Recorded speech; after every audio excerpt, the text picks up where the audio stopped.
የመንገደኛው ጸጸት ክፍል 106። በ17 ዓመቴ ትምህርት ቤት ውስጥ ነበር ያፈቀርኳት። አብረን ጥሩ የሚመስሉ ብዙ ዓመታትን ቆይተናል። እሷን ከማግኘቴ በፊት የደረጃ ተማሪ ነበርኩ። ከ10ኛ ክፍል በኋላ ግን ብዙ ነገሮች ተቀየሩ። በቃ አፈቀርኳት። ተከትያት የገባችበት ገባለሁ፣ ስታጨሳጭሳለሁ፣ ስጠጣ ጠጣለሁ።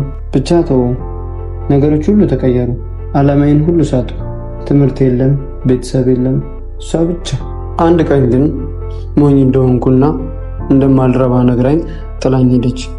ዩኒቨርሲቲ ገብቶ ዋንጫ ይዞ ወጥቶ የራሱና የቤተሰቡን ሕይወት ይቀይራል የተባልኩት ልጅ ለካ የማረባ ነኝ። ይህንን ብላኝ ከሄደች 5 ዓመታት ተቆጠሩ። እኔ ግን እዛው የቆምኩበት ቦታ አለው ከጨለማና ከሱሴ ጋር።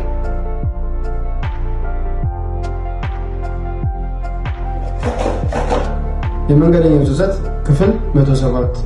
ፍፄ የህይወቴ ትልቁ ጸጸት የልጅነት ፍቅረኛዬ ነች። ሃናን ትባላለች።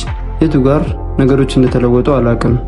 በጣም ወዳት ነበር፣ ነገር ግን አስቀየምኳት። አሁን ብዙ ነገሮች ተለውጠዋል። ብዙ ዓመታትም አልፈዋል። እድሜያችንም ጨምሯል። በህይወቴ ውስጥ ብዙ ነገሮችን አሳክቻለሁ። የምፈልጋቸውን ነገሮች በሙሉ አድርጌያለሁ። ግን በእውነተኛው በፍቅርና በትዳር ህይወት ባዶ ነኝ። እዛው ያስቀየምኳት የተለየዋት ቦታ ላይ ቆሜያለሁ። ሌላ አንድም ሰው መቅረብ አልቻልኩም።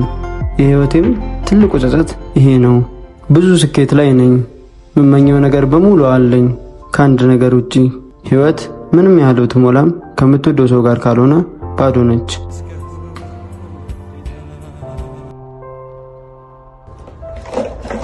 የመንገደኛው ጸጸት ክፍል 108። የአባቴ ህይወት ላይ መፈረሜ በጣም ጸጽተኛል። ታላቅ እህቴ ልጅ ስላልነበራት እኔ እንደ ልጅ ሆኜ እሷ ጋር አዲስ አበባ ነበር የምኖረው። ብዙ ጊዜ ጠዋት ስነሳ የአባቴ መርዶ ቢነገረኝስ እያልኩ እጨነቅ ነበር። ከኩዮቼ ጋር እንኳን ከመጫወቴ በፊት አባቴን እያሰብኩ አለቅስ ነበር። ብቻ ልጅነቴን በጭንቀት ነው የጨረስኩት።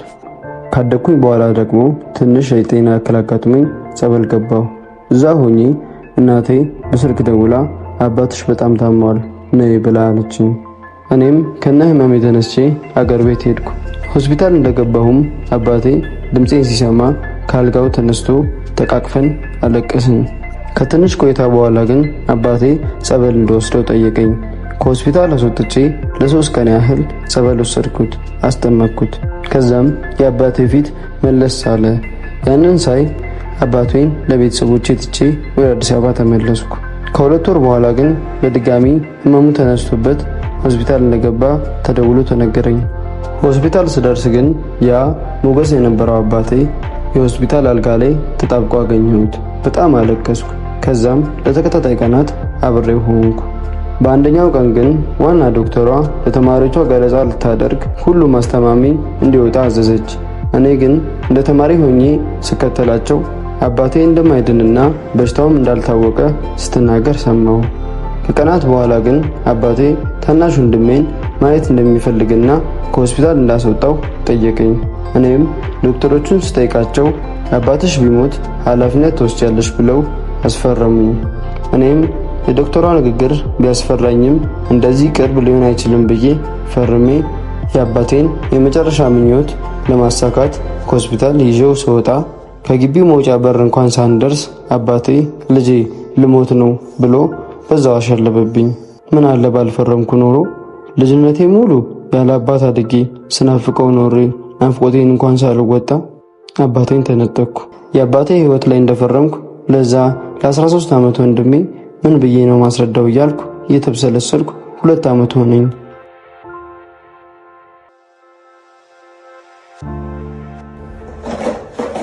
የመንገደኛው ጸጸት ክፍል 109። እናቴ ታማ ሆስፒታል ውስጥ ብዙ ጊዜ አሳልፋለች።